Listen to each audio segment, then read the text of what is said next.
नमस्कार, मी लाघवी ओम सावंत बुलेटिन मध्ये आपलं स्वागत करते। 36 जिल्ह्यात नेमकं काय काय होतंय पाहणार आहोतच, पण त्यापूर्वी या क्षणाची सगळ्यात महत्त्वाची बातमी आहे नागपूरमधून।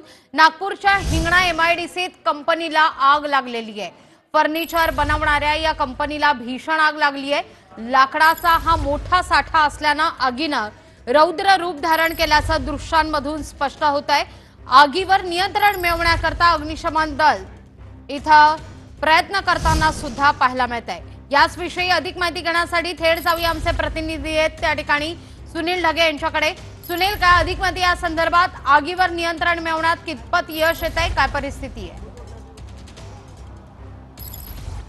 लागवी नक्कीच या ठिकाणी जर आपण बघितलं तर मी तुम्हाला आगीचं स्वरूप दाखवण्याचा प्रयत्न करतो की किती भीषण मोठ्या प्रमाणामध्ये ही आग लागलेली आहे। आणि ही कंपनी जी आहे हिंगणा एमआयडीसी परिसरात ही प्लायवूड बनवणारी कंपनी आहे आणि या ठिकाणी सगळं साहित्य जे आहे ते लाकडाचं आहे। लाकूड असल्यामुळे या ठिकाणी आगीने किती मोठं रुद्ररूप धारण केलं हे आपण या दृश्यांमधून आपण पाहू शकतो। अग्निशमन दलाचे जवान जे आहेत ते या ठिकाणी आगीवर नियंत्रण मिळवण्याचा आटोकाट असा प्रयत्न करत आहे।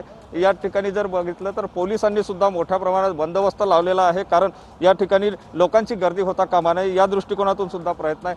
आणि या ठिकाणी जर आपण बघितलं तर आगीने एवढं भीषण असं रूप धारण केलेलं आहे की हे आग विझवायला आटोकाट प्रयत्न जरी होत असले तरी पण अजूनपर्यंत आगीवर नियंत्रण आलेलं नाही। या ठिकाणी आपण पाहू शकतो की कशा प्रकारे हे आगीचे लपटे जे आहेत ते मोठ्या प्रमाणामध्ये निघते आहे आणि संपूर्ण हा जो या कंपनीचा परिसर आहे तो मोठ्या प्रमाणामध्ये आहे। 3 गेट या ठिकाणी आहे आणि तिन्ही या संपूर्ण भागामध्ये ही मोठ्या प्रमाणात भीषण अशी आग लागलेली आहे।